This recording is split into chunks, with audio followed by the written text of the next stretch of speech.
Yeah, I'm going to actually read from chapter 5. This is a scene between Gemma and her best friend, Lorna.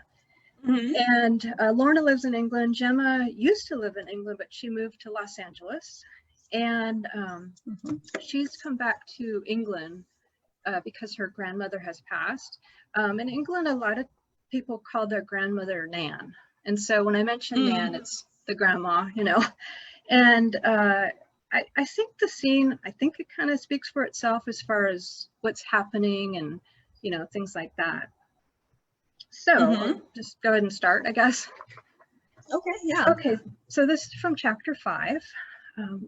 Gemma spent much of the afternoon reading through more letters, only finding a couple more references to the shocking details she came across yesterday. She skimmed another letter, this one from 1941. I sit at the moment near the river.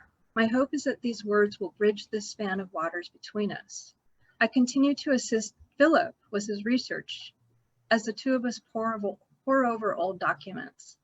He advised me to stay in Paris a few weeks longer, informing me that should I return to London, my leaving would be that much more difficult. Paris remains far from shelter, from that safe abode with you in my arms. As always, I long for you. Gemma reread the letter, pausing at, I long for you.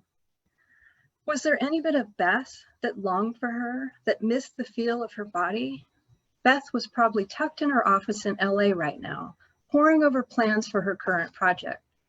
They'd get back together, Gemma believed. She'd cross the sea for her, uprooted her life to be with her. Gemma again glanced at the letter to Nan.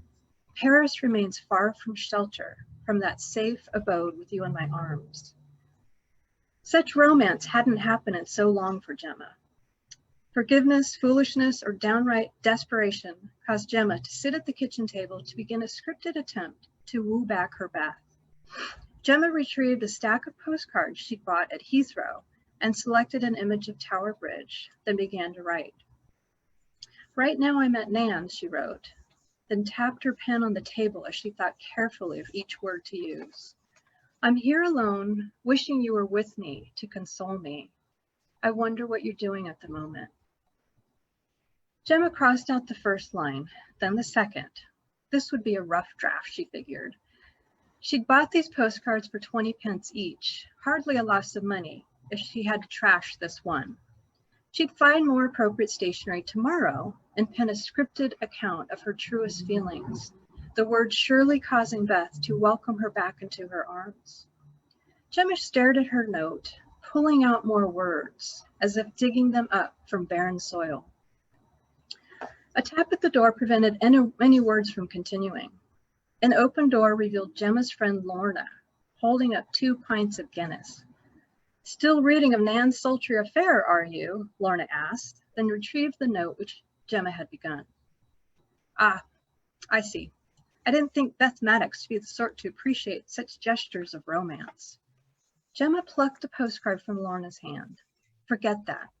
You'll not believe what I've discovered in Nan's letters. Scandalous doesn't even begin to describe it. I hardly think a few scribbles on a postcard is going to get Beth to change her mind, Lorna said. Gemma tucked the postcard into her backpack. Since Gemma had landed in London on Saturday, she yearned to return to the streets of Soho, if at least to test the waters of her singlehood or to verify that there were no other prospects other than Beth. Gemma wanted to traverse the streets she'd explored after coming out several years ago. I haven't much time at the moment. I want to get to London tonight. Why the rush to get there tonight? Lorna asked. It's been ages since I've been out in London, Gemma said. I'm long overdue to visit my old stomping grounds, Gemma said. Before I go, let me show you what I came across. I guess our little pub in Moulton isn't sufficient? Lorna took another swig of Guinness. Why not leave tomorrow with me? Oh, hang on, there's my mobile. It's probably my friend Hannah. Lorna pulled her phone from her back pocket and stepped into the living room to take the call. With the boxes of Nan's letters towering over her, Gemma shuffled through a stack of Nan's mail. Aunt Maggie would tend to these matters soon, but Gemma opened an envelope from the bank. flipping through the enclosures, then arriving at the final page displaying a series of balances and transactions. She focused on the balance, 300,000 pounds. Gemma's eyes trailed down to transactions. The 50-pound note withdrawal was nothing of surprise, nor was the 100, but a substantial withdrawal stood out to her. So what's our gentleman suitor up to now? Lorna asked as she returned to the kitchen and pulled a letter from the stack. Earlier today, Maggie told me Nan only had a small amount in the bank, Gemma said. She reminded me that everything comes down to money and even went on about how expensive funerals cost. It does cost a lot of money to put the body into the ground, Lorna said. Several hundred, even a few thousand. Nan's been cremated, Gemma said. Evidently, it's the most cost-efficient way of dealing with the deceased. Actually, Lorna said, it's quite spiritual to be cremated. As a Buddhist, that's what I'd want. To have one's ashes scattered somewhere where you can essentially become part of the earth, it's quite in tune with the universe. Gemma spread the bank statements on the kitchen counter. Check this out. There was a 1,000-pound withdrawal after Nan passed away. These withdrawals are all from London. I wouldn't put it past my aunt to be siphoning money out of this account. This doesn't make sense. Maggie went on about Nan having nothing, but there's all this money in this account. I wouldn't put it past that woman being such a greedy, hungry money bitch, Lorna said. She'll likely insist she has the right to the money, Gemma said. She is kin, after all. Well, sort of. Listen, you have to see what I came across. Gemma handed a stack of envelopes to Lorna. Find the one dated December 28th, 1960. It's somewhere in the stack. You've got to read it to believe it. Perhaps that transaction is an error or a matter of fraud, Lorna said, then retrieved a letter from the 60s and began to read. My dearest Lita. She flipped the letter down. Lita? Who the hell is Lita? No, not that one, Gemma said. Sorted through the letters found out on the counter. You're not going to believe what I came across. What a sappy bugger, Lorna said, and leaned against the counter. Listen to this. My dearest Lita, my sweet love, I hadn't intended to write to you again since moments ago I posted a letter to you already. Come on now, I need to be on my way, Gemma started to say. But Lorna waved a hand and continued. I sit next to Putney Bridge, watching the men out for crew practice. Although I saw you a few hours ago at the train station, it feels more like days.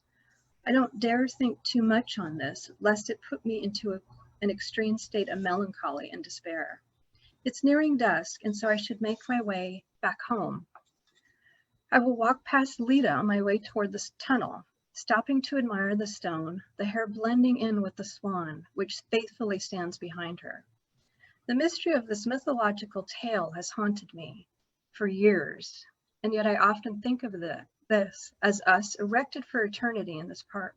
I will sign this then, your Zeus.